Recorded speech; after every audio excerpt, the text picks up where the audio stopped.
ये गिल्ट मुझे खाए जा रहा है। क्यों किया मैंने ऐसा?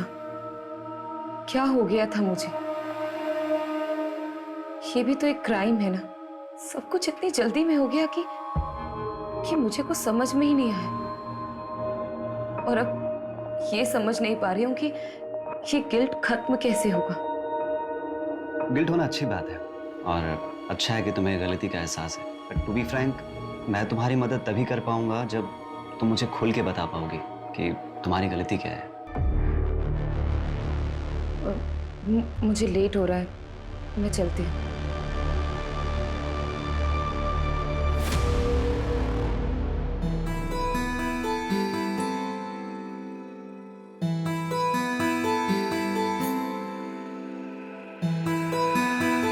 सेक्शन में डॉक्टर प्रभा के पास जा रही हूँ। मम्मी की रिपोर्ट्स दिखाने हैं, सेकेंड ओपिनियन ले रही हूँ। अबे तो काजल, मैं चलता हूँ ना साथ में। नहीं नहीं, मैं चली जाऊंगी। आज तुम्हारी छुट्टी है ना, तुम रेस्ट करो। ओके ठीक है, बाय। अनिल, ये तीनों पोस्टर्स ओके हैं। एक काम करो, इनकी आज ही प्रिंट निकलवाओ, ठीक है? और 20-20 फीट की होर्डिंग्स पूरे पुणे में लगनी चाहिए। अंडरस्टूड? नमस्कार रति मैडम। अरे गावड़े जी, आप कुछ काम था आपको? नहीं, काम तो नहीं था। योगेश हमारे छोटे भाई की तरह था, तो मैं सोचा कि खुद आकर के आपको प्यार से समझाऊं। तो एक कॉल ही कर लेते ना। इस उम्र में इतनी तकलीफ क्यों दे रहे हैं खुद को? आप अकेली औरत मैडम, कैसे करोगी ये सब? धूप में घूम घूम कर मुरझा जाइएगा। अरे आपके त्वचा देखकर लगता है कि आपको पार्लर जाना चाहिए, स्पा कराना चाहिए। क्या ये सब इलेक्शन और वोट के चक्कर में आप पड़े? आप एक अकेली औरत से डर रहे हैं क्या? अरे डरे नहीं मैडम जी, हम चाहते हैं कि आप हमारे पार्टी ज्वाइन कर लें। पैसे वैसे की कभी कोई कमी नहीं होने दी, बस कभी कभार खुश कर दीजिएगा। दोबारा अगर यहाँ दिखे ना तो पुलिस में कंप्लेंट कर दूंगी तुम्हें। Get out!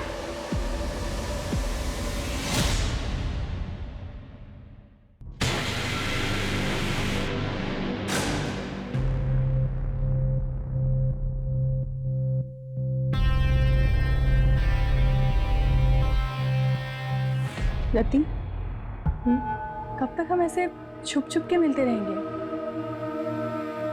काजल प्लीज मुझे थोड़ा और टाइम दे दो। मैं अब तक उस गिल्ट से बाहर नहीं आ पा रही हूँ। कब तक तुम उस गिल्ट में रहोगी? तुम उस गिल्ट से इसलिए नहीं निकल पा रही हो क्योंकि तुम निकलना नहीं चाहती। और मुझे तो ऐसा लगता है कि तुम मेरे लिए सीरियस नहीं हो। नहीं काजल, ऐसी कोई बात नहीं है। मैं तुमसे बहुत प्यार करती हूँ। I love you so much. I love. तुम डिसाइड कर लो, तुम्हें मैं चाहिए या फिर तुम्हारे ये गिल्ट। तुम्हारे पास 1 हफ्ते का समय है। मैं कानपुर जा रही हूँ, मेरी माँ का ऑपरेशन है। काजल, धारा जल्दी करो, लेट हो रहा है। आ रही हूँ, 1 मिनट आ रही हूँ। ये लीजिए। क्या ही कैसे काम वाली जैसे कपड़े पहनती हो? थोड़ा तो मेंटेन रखा करो अपने आप को। कौन कहेगा डॉक्टर की बीवी? इसीलिए बाहर लेके नहीं जाता कहीं। वो आपको लेट हो रहा था ना, इसलिए ऐसे ही उठ के आपके लिए नाश्ता बहाने तो हजारों हैं तुम्हारे पास। जाओ चाय लेके। माँ मेरे लिए भी नाश्ता दे देगा। 10:30 बज गए, अब तेरी आँख खुल रही हो? देखो अपने साहब जा देखो। बोर्ड के एग्जाम है इसके और नींद पूरी नहीं होती इसकी। पापा बस करो ना। 98% मार्क्स नहीं आए ना तेरे, तब बताऊंगा तुझे। क्या करूंगा 98% लाके? मुझे डॉक्टरी नहीं करनी है, MBBS नहीं करूंगा, आर्ट्स करूंगा। आर्ट्स ऐसे ना फोर्स नहीं कर सकते हो मुझे। मेरी लाइफ पे ना कंट्रोल करना बंद करो। कर सकता हूँ, बापू तेरा कौन देगा तेरे आर्ट्स के पैसे? याद रखना, मेडिकल की पढ़ाई नहीं की ना तो इस घर से 1 पैसा नहीं मिलने वाला तुझे। ये बाप नहीं होता ना इधर ही लाफा खाता। अमीर क्या बोल रहा है?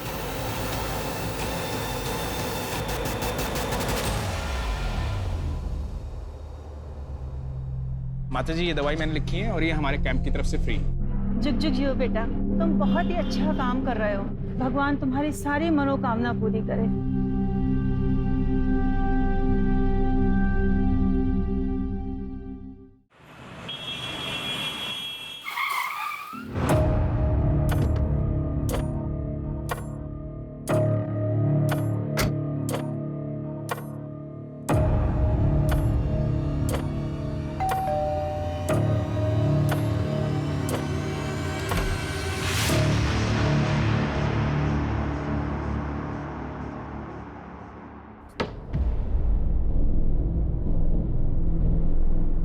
आप बैठो, मैं कॉफ़ी लेके आती हूँ।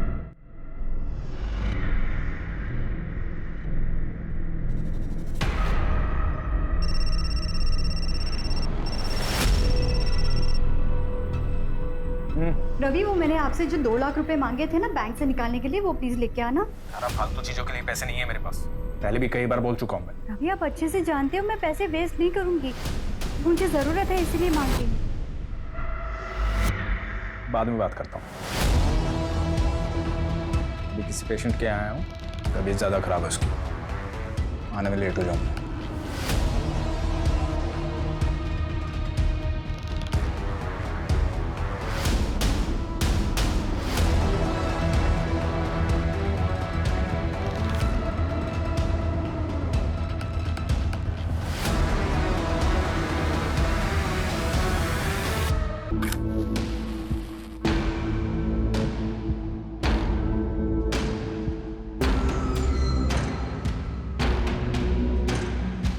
अरे वाह, महंगी वाली, क्या बात है।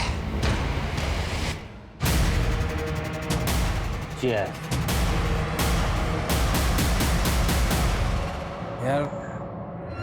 मेरी तो बस एक ख्वाहिश है, मुझे ना अपने बेटे को जोर से गले लगा के आई लव यू बोलना है। अरे रवि बाबू, आपके दुख की दवा तो आसान है। आप ना अपने बाप वाली ईगो ना साइड में रख के अपने बेटे को जोर से गले लगा के आई लव यू बोल दो। बिल्कुल। पर मेरे दुख की दवा नहीं है बाबू, 28 का हो चला हूँ पर कोई मिलती ही नहीं है। अरे ऐसा लुक्के के जैसा घूमेगा तो तेरे को कभी कोई नहीं मिलेगी। बाबू, आप तो लुक्के नहीं हो ना, तो आपके आगे पीछे क्यों नहीं घूमती 4-5 लैला है? मुझे लुक्का बोल रहे हैं। बाबू, मैं क्या बोल रहा था कि अबे क्या कर दिया ये? हाँ, समझता नहीं तेरे को? हाथ कैसे लगाया मेरे को तूने? अरे लड़की खड़ी है, शर्म नहीं आती तुम लोगों को? हाँ?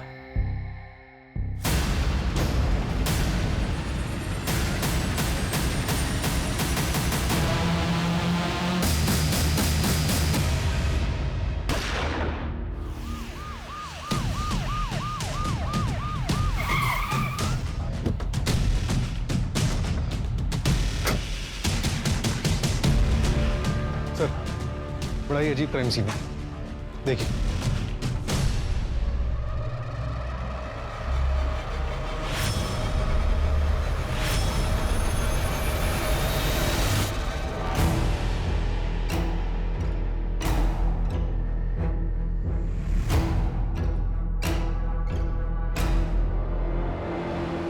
गन पॉइंट देख के लग रहा है कि इसने इसको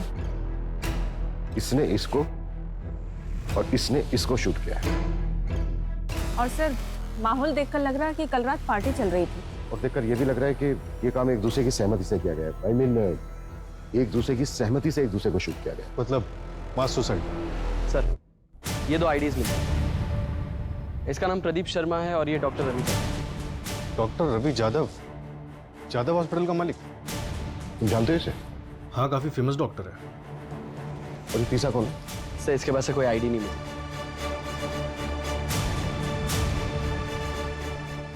मंजू,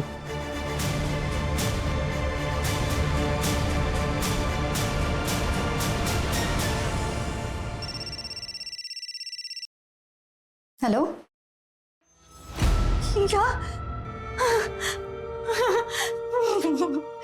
माँ, क्या हुआ? समय, पापा।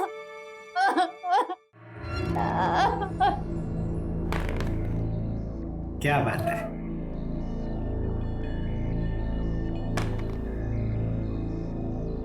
पापा, आपका 1 आया था, आपने 3 क्यों चलाया? मैंने चीटिंग नहीं किया। आप चीटिंग कर रहे हो। चाय लो। आई देखो ना पापा, चीटिंग कर रहे हैं। क्या टिया, तू भी किसको बता रही है? ये तो खुद चीटर है।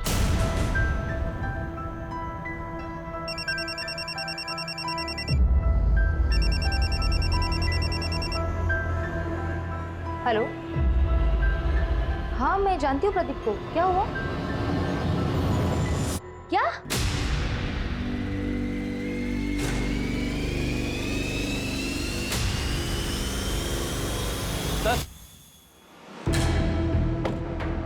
सर ये रवि की सीढ़ी है, इसमें एक नंबर मिला है जो आज सुबह से बंद आ रहा है। किसका नंबर है? सर जया कामली के नाम पर रजिस्टर्ड है ये। रेगुलर बातचीत होती थी? हाँ सर, दिन में 2-2 घंटे बात होती थी। सर तो कहीं ये डॉक्टर रवि का अफेयर तो नहीं चल रहा था? पॉसिबल है। पोस्टमार्टम रिपोर्ट आई? सर डिटेल पोस्टमार्टम रिपोर्ट आने में 1 हफ्ता लगेगा। प्राइमरी पोस्टमार्टम में ये आया है कि तीनों की बॉडी में 250 ml से ज्यादा अल्कोहल। मतलब पूरे चांसेस हैं कि फुल नशे में हो। उनके पास ऐसा कोई रीजन नहीं था कि वो सुसाइड कर लेते।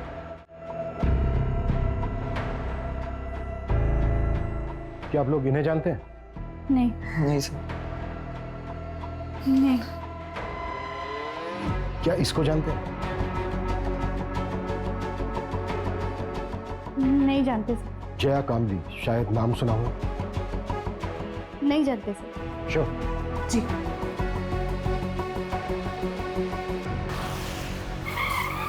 प्रदीप ने लास्ट कॉल जिस नंबर पे किया था वो नंबर आपका है, मिसेज लता तांबे। कैसे जानती थी आप प्रदीप? सर मैं अच्छी तरह जानता हूँ उसे। हमारी बेटी को पढ़ाने आता था। पढ़ाता क्या था? 1 नंबर का ठरकी था। अच्छा हुआ मर गया। बिल्कुल सही। टिया, आज के लिए इतना काफी है, बाकी कल कर लेंगे। ठीक है सर। मुझे कुछ काम से बाहर जाना। ठीक सर। मेरे बेटी को हाथ कैसे लगाया तूने? मेरे बेटी को हाथ लगाया कैसे तूने? विनय, मैं तो सिर्फ पढ़ा रहा था। पढ़ा रहा? मैंने मेरी आंखों से देखा तू क्या कर रहा था। निकल मेरे घर से, निकल जा मेरे घर से। विनय, मेरे बेटी के आसपास भी दिखाई दिया ना तो चांद से मार दूंगा तुझे मैं। ये टिया के साथ यहाँ गंदी गंदी हरकतें कर रहा है और तू यहाँ पे बैठ के मोबाइल पे गेम खेल रही है। चल अंदर, अंदर चल। मोबाइल पे बैठे बैठे खेलती रहती है वो। क्या बकवास कर रहे हो तुम? अच्छा मैं बकवास कर रहा हूँ और तुम जो कर रहे हो बहुत अच्छा कर रही हो तुम।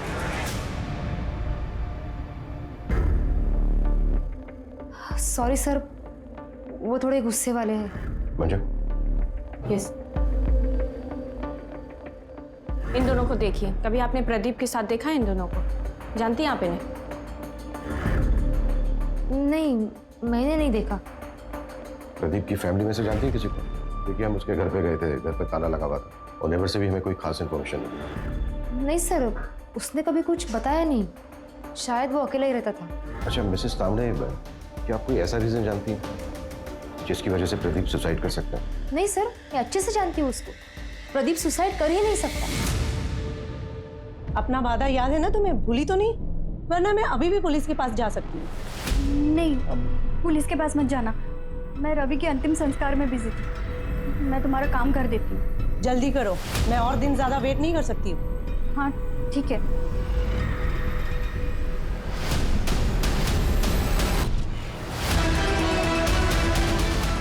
क्या इसको जानते हैं? नहीं sir. Doctor, I am really worried for Rati. उसके पीए को भी कॉल किया था पर उसे भी नहीं पता वो कहाँ है। कुछ दिन की छुट्टी बोल करके गई थी। हाँ, आज रति का सेशन था पर वो आई नहीं। टू बी ऑनेस्ट, मैं खुद भी उसके लिए थोड़ा वरीड हूँ, स्पेशली लास्ट सेशन के बाद। मुझे पता था कि यही होगा। आप कितना भी भाग लो लेकिन आपके कर्म आपको ढूंढ ही लेते हैं। इसलिए मेरे साथ ये सब हो रहा है। काजल भी मुझे छोड़कर चली गई। कुछ बचा ही नहीं मेरी जिंदगी में, कुछ भी नहीं। मैंने उसे बहुत समझाया था लेकिन वो मेरी बात समझने के लिए तैयार ही नहीं थी। अगर आपसे वो कांटेक्ट करती है ना तो आप प्लीज मुझे कॉल करके बता दीजिएगा। ओके।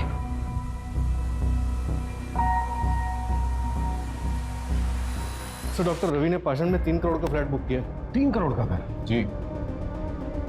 नॉमिनी कौन है? बेटा नॉमिनी। फ्लैट बीवी के नाम पे बुक किया। हाँ लेकिन सर गन की बैलिस्टिक रिपोर्ट आ गई, ये देखिए। थोड़ी सी शॉकिंग है, रवि के पास जो गन थी उससे एक भी बुलेट नहीं निकली। प्रदीप और जो अननोन विक्टिम मिला है उनके गन से एक बुलेट निकली। लेकिन गोली तो तीनों को लगी। तो फिर तीसरी गोली किस गन से चली? सर अननोन विक्टिम के हेड में जो गोली मिली उसकी बैलिस्टिक रिपोर्ट बन रही है। 2 दिन में गन का पता चल जाएगा। इसका मतलब साफ है कि वहां पर कोई चौथा भी था। मुझे शुरू से ही लगा कि वहां पर एक औरत भी थी जिसकी चूड़ी मिली थी हमें, और वो औरत वो यही हो सकती। इंस्पेक्टर बिल्लू सिंह रिपोर्टिंग साहब। ए शामराव, लेकर जाओ इसको। हर हफ्ते का नाटक है। लॉकअप में डालो और शाम तक उसे छोड़ना। कल 1 minute Manju. Shamrao. Yes sir. इसको बाहर लेकर चलो। सूरज, बैंगलोर से क्या ओके सर।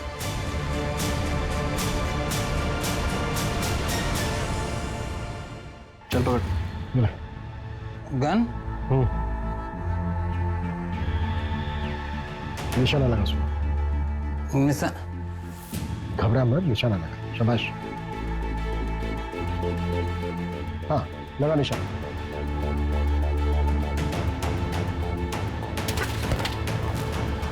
इसको तुरंत हॉस्पिटल लेके जाओ और इसका अल्कोहल कंटेंट चेक करो।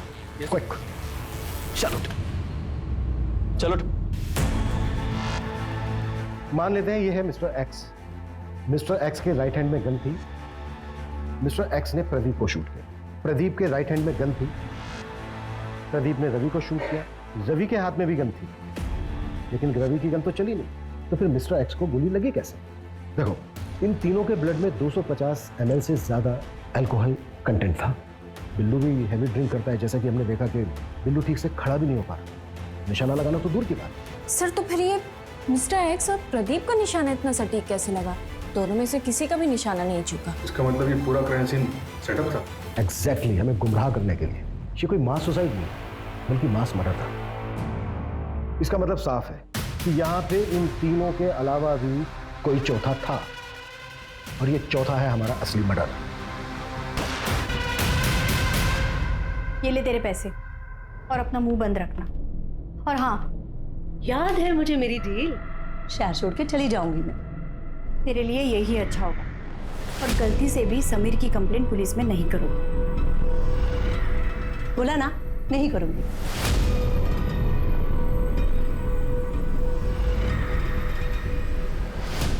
सर, मैंने डॉक्टर रवि की वाइफ धारा के कॉल रिकॉर्ड्स चेक किए। उसमें एक नंबर मिला है जो जया कामली के नाम पर रजिस्टर्ड। ये उसका दूसरा नंबर है।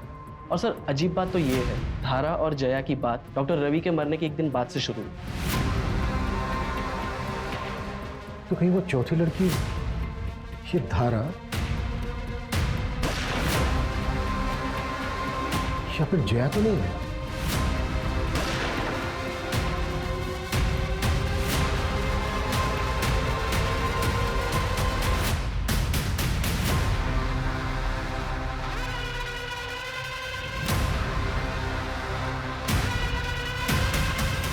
जी, मैं जानती थी जया को। उसका रवि के पास इलाज चल रहा था। उसने रवि की मौत के बाद सांत्वना देने के लिए फोन किया था। जी।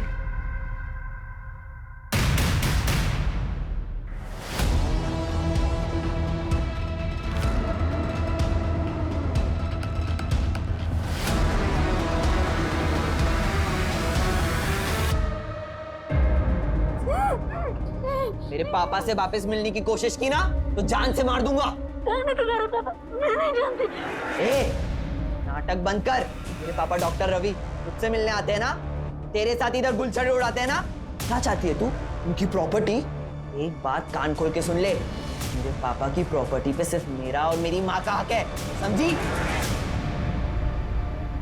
सूरज, जया का मूवमेंट ट्रैक हुआ? मर्डर वाली रात को कहाँ थी? सर, जया का फोन तो उसके घर पे ही एक्टिव था, और कोई ऐसा क्लू नहीं मिला जिससे ये पता चले कि जया क्राइम साइट पे गई। जैसे क्राइम साइट पे जाने वाले सभी रास्तों का सीसीटीवी हम स्कैन कर रहे हैं। और सर, हॉस्पिटल स्टाफ से भी बात हुई। उन्होंने बताया कि जया को डायबिटीज है, और ये डॉक्टर रवि इंसुलिन का शॉट लगाने से घर पे जाता है। व्हाट? डॉक्टर रवि और जया के बीच में अफेयर नहीं था? करने के वाले हो? मतलब बस पूछ रहा था मैं, अपन को क्या?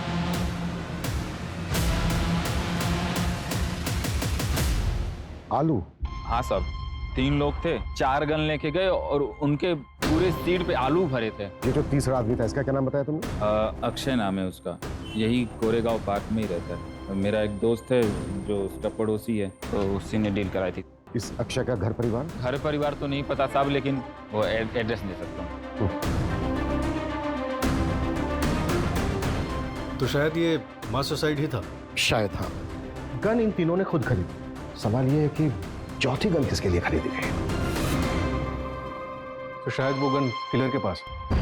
इन तीनों ने और वो चौथा आदमी औरत जो भी कोई है, इन सब ने मिलकर ये प्लान किया होगा, और फिर ये चौथा शख्स बैकआउट करके आओगा। या फिर ये भी हो सकता है कि शुरू से इसका ये प्लान था।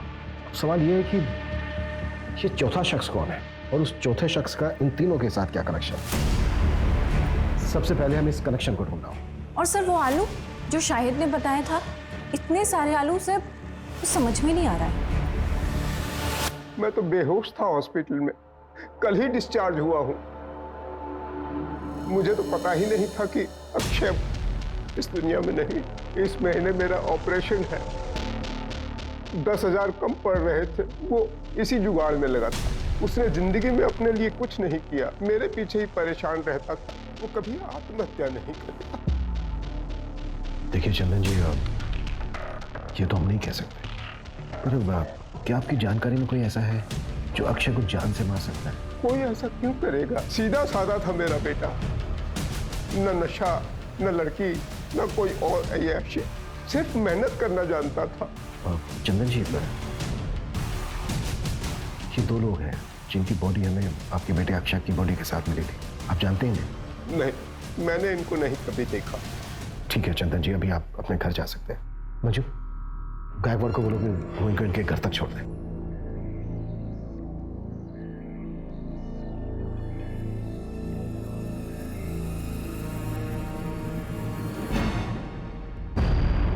सर, अक्षय की मौत जिस बुलेट से हुई है वो मैच हो गई। और सर उस गन की बैलिस्टिक रिपोर्ट अक्षय की बॉडी से मिली गई बुलेट की बैलिस्टिक रिपोर्ट से मैच हुई। किस गन के साथ? सर ये सेम गन एक और क्राइम में भी यूज हुई।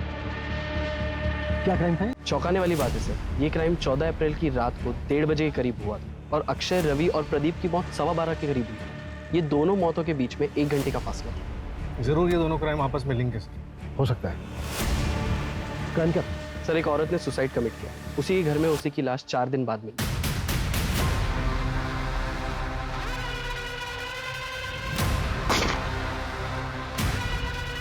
क्या यार रति, तुम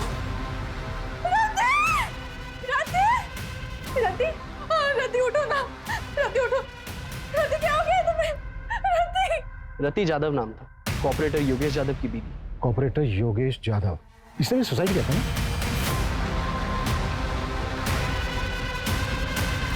हाँ सर, और उसकी बीवी रति यादव, ये भी इलेक्शन लड़ने वाली थी।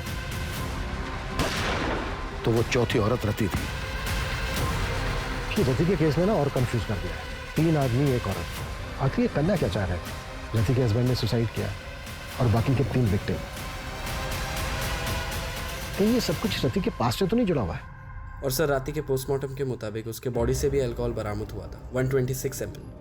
फिलहाल हमारे लिए यही जानना जरूरी है कि इन चारों का आपस में लिंक क्या था। क्या ये चारों एक दूसरे को जानते थे? सर अफेयर का भी एंगल हो सकता है। पॉसिबल है, पर सवाल वही है कि किसके साथ? हो सकता है एक के साथ, हो सकता है तीनों के साथ, और यही झगड़ा जलन इन मर्डर्स की वजह बनी। पॉसिबल है। अच्छा, रति यादव की बॉडी किसको मिली? सर रति यादव के psychiatrist doctor Nirav.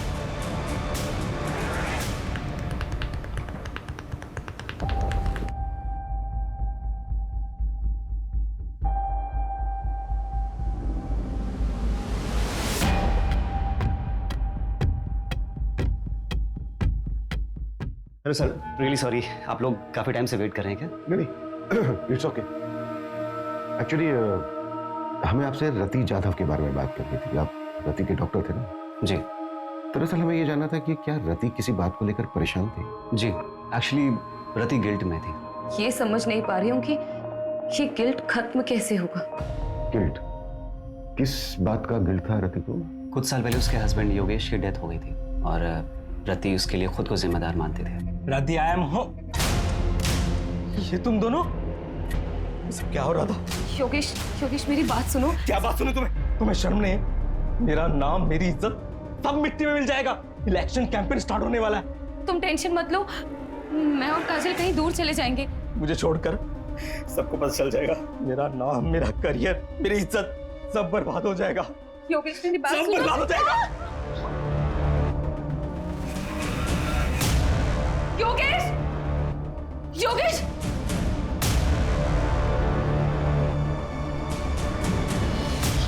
Yogesh, Yogesh, ambulance को कॉल करो जल्दी। योगेश, योगेश,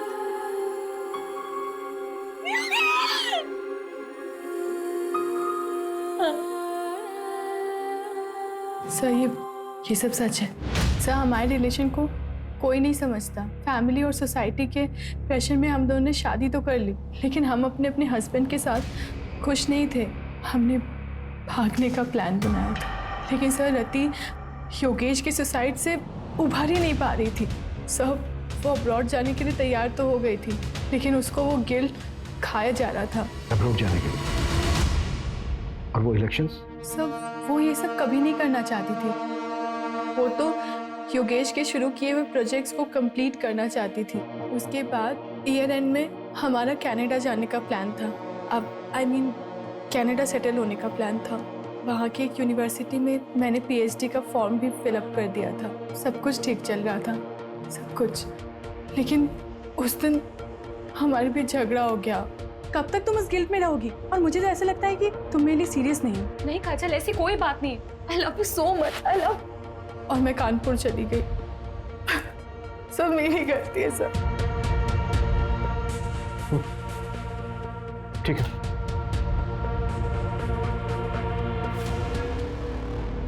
सर, प्रदीप ने मार्केट से 10 लाख रुपए उठाए थे। और सर, प्रदीप की लोकेलिटी में एक ज्वेलरी शॉप है, उसने वहां से 20 लाख के गहने ऑर्डर किए थे। और सर, उसने दुकानदार से कहा था कि वो अपनी बेटी के फ्यूचर के लिए इन्वेस्टमेंट करना चाहता है। कहाँ है उसकी बेटी? सर, मैंने पता किया है। 13 साल पहले प्रदीप को एक बेटी पैदा हुई थी, लेकिन सर बच्चे को जन्म देते समय उसकी वाइफ की मौत हो गई थी। और सर, उस नर्सिंग होम के रिकॉर्ड्स पता करते हुए हमें एक जाना पहचाना नाम मिला है, जिसने उस वक्त उसी नर्सिंग होम में एक मरे हुए बच्चे को जन्म दिया था।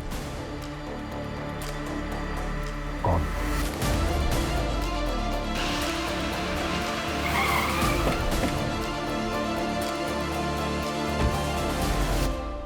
क्या मेरी बेटी टिया मेरी बेटी नहीं है, उस प्रदीप की बेटी है? ये बात तुम्हें पता नहीं थी?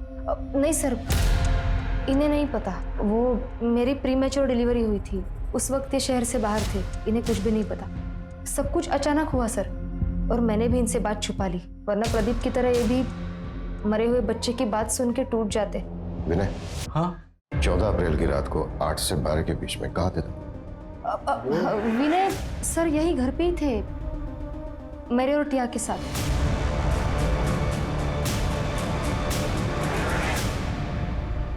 सर, रति के बैंक रिकॉर्ड्स चेक करके पता चला है कि कनाडा की एक यूनिवर्सिटी में उसने 30 लाख रुपए की फीस भरी थी और अगले महीने उसे 70 लाख रुपए और भरने थे। प्रदीप ने 20 लाख रुपए के गहने ऑर्डर किए थे और डॉक्टर रवि ने 3 करोड़ का फ्लैट बुक किया। ये लोग इतने बड़े इन्वेस्टमेंट कर रहे थे, जबकि इनके अकाउंट में पेमेंट करने के लिए पैसे नहीं थे।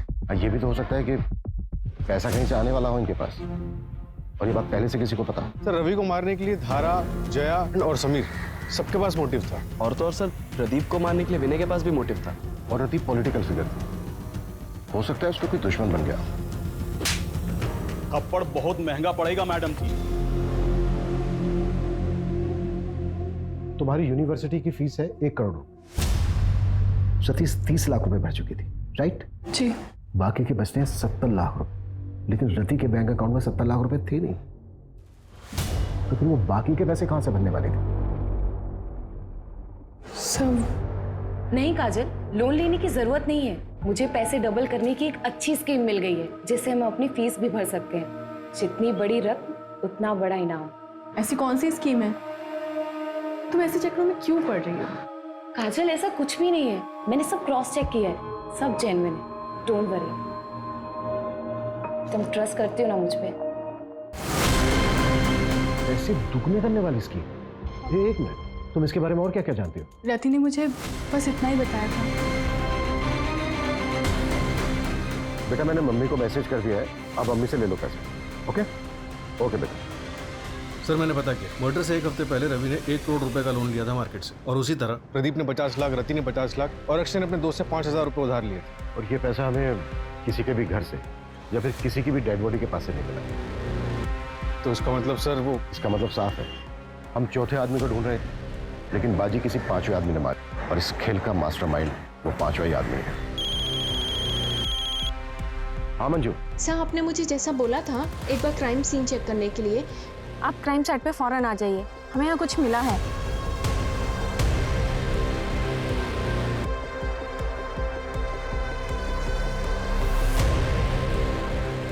सूरज,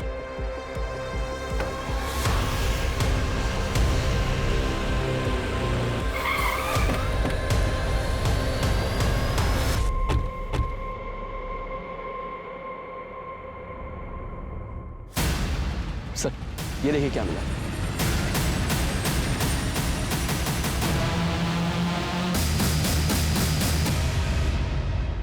ये चल क्या रहा है यार? जमीन के अंदर मटकों में आलू। गन सेलर शाहिद ने वो तीनों को गन बेचते वक्त उनकी कार में बहुत सारे आलू देखे थे। Right sir.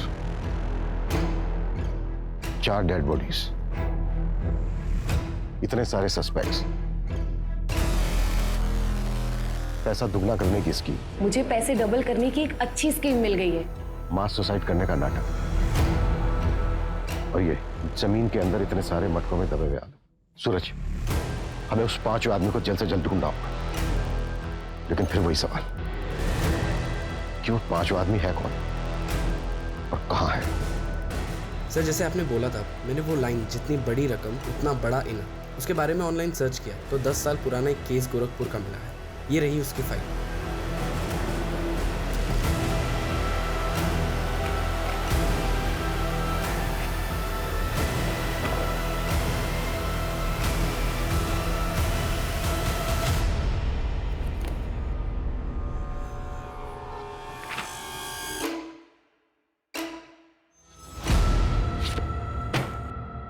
दस साल पहले देव श्रीवास्तव ने पोंजी स्कीम बनाई थी और सबको लूट लाट कर भाग गया था। ये केस सीरियस तब हुआ जब 2 भाइयों ने सुसाइड कर लिया था।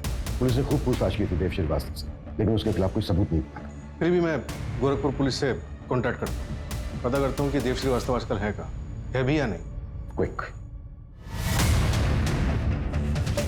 सर, देव श्रीवास्तव 4 साल पहले मर चुका। एक और डेड है। नहीं सर, देव का एक बेटा है जो 2 साल पहले यहीं पुणे में शिफ्ट हुआ था। इसका हमारे किसी सस्पेक्ट के साथ कोई कनेक्शन है? हाँ सर, ये देखिए।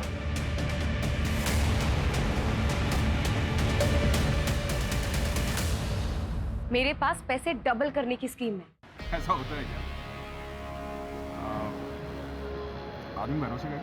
हाँ, मैं उसे अच्छे से जानती हूँ, लेकिन एक आदमी और चाहिए विधि के लिए। वो तो मैं ले आऊंगा। अरे पर पैसे लेके भाग गया तो?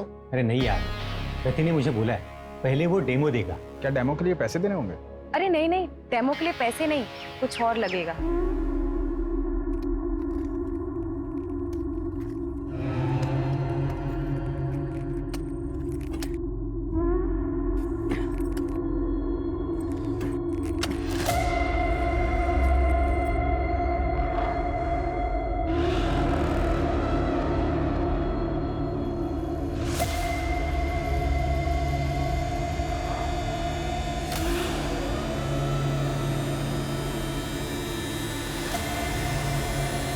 अब क्या करना है?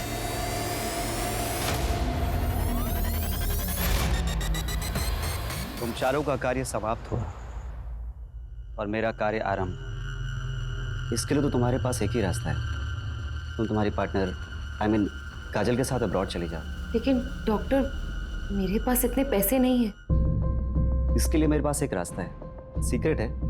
मैं पैसे डबल कर सकता हूँ। क्या? कैसे? एक तरीका है, अब साइंटिफिक नहीं है, और इस विधि को पूरा करने के लिए तुम्हें 4 लोगों को इकट्ठा करना होगा जो कि पैसा डबल करने की चाह रखते हो। लेकिन डॉक्टर, ये सब होगा कैसे? पहले तुम 4 लोगों को आइडेंटिफाई कर लो, उसके बाद मैं तुम्हें डेमो भी दे दूंगा। उसके बाद अगर तुम चारों को मुझ पर भरोसा होता है तब पैसे लेकर आना।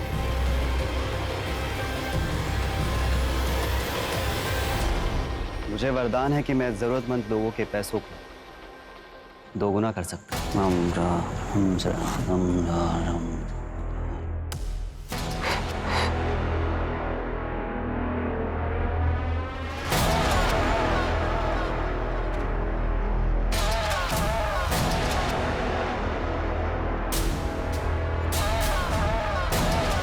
यहाँ आओ, यहाँ खोदो, सच क्या है खुद ब खुद पता चल रहा है।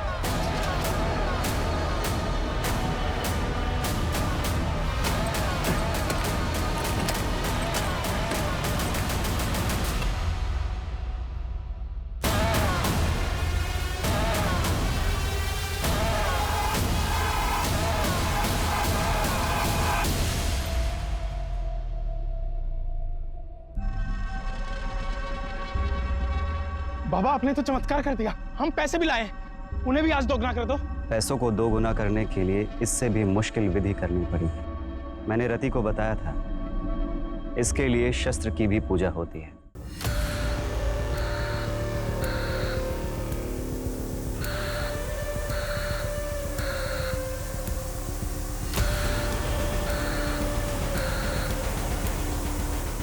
अब मुझे इस कार्य को पूरा करने के लिए समय लगे और एकांत भी। उसके पहले आप लोग आपके मोबाइल फोन्स स्विच ऑफ करके इस बैग में डाल दीजिए। अब आप लोग शुभ घड़ी की प्रतीक्षा कीजिए।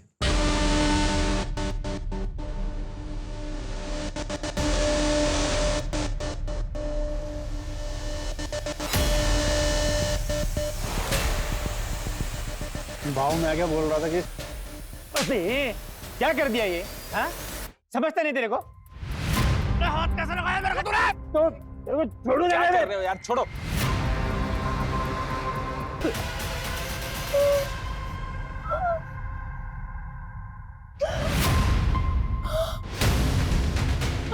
नहीं, मैं खोना चाहता हूँ।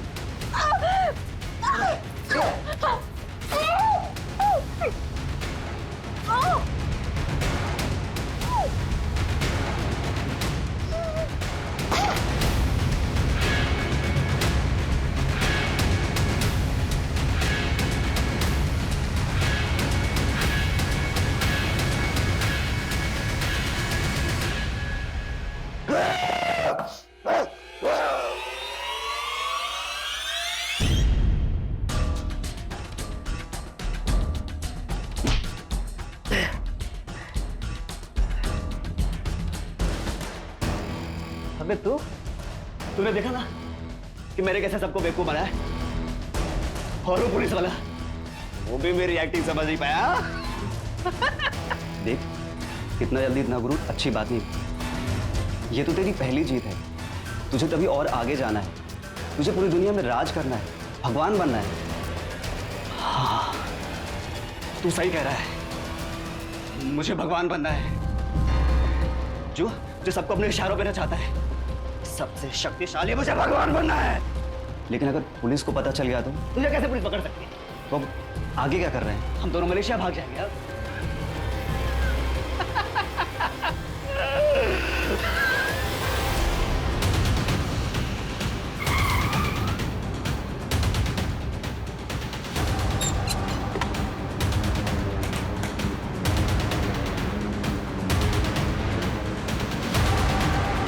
सूरज, पूरे शहर में मुझे नाकाबंदी चाहिए। हर जगह पर मेरा की फोटो खिंचवाओ, खास करके शहर के बॉर्डर।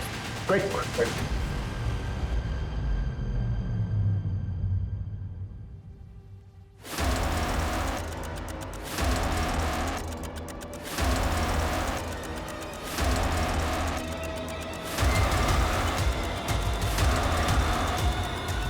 आप लिसन, तुम रूम में जाके शैंपेन निकालो। ओके। मैं बस 2 मिनट में आया। मैं बस 2 मिनट में आया। 2 मिनट नहीं बेटा, तेरे को बहुत लंबा समय लगने वाला है। अब लेके चलो इसको। अरे सर मेरी बात।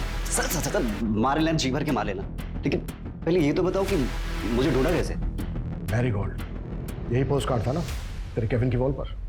पहले हमें लगा कि ये कोई होटल है। पिछले 6 महीने में कम से कम 60-70 होटल गए होंगे, पर तू कहीं नहीं मिला। फिर हमें पता चला, ओ नहीं, ये कोई होटल नहीं है, बल्कि ये तो मुंबई का एक्सक्लूसिव मेंस सीक्रेट क्लब है। एक पोस्ट कार्ड से क्लब तक पहुंच गए। तुझे क्या लगा तू ही जीनियस है? तेरे जैसे फ्रॉस्टर्स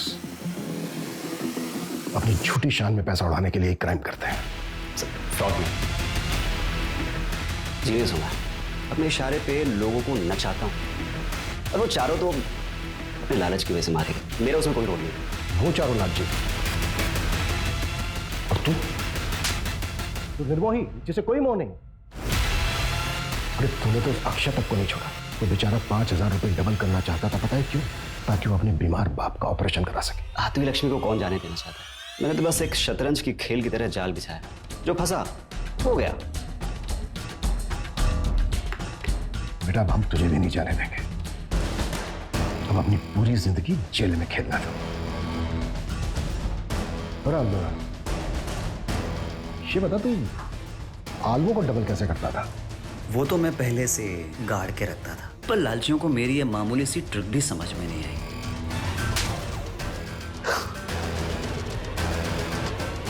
नीरव को कोर्ट ने आईपीसी की धारा 302 एंटी सुपरस्टिशन और ब्लैक मैजिक के तहत दोषी पाया और 14 साल की सजा सुनाई।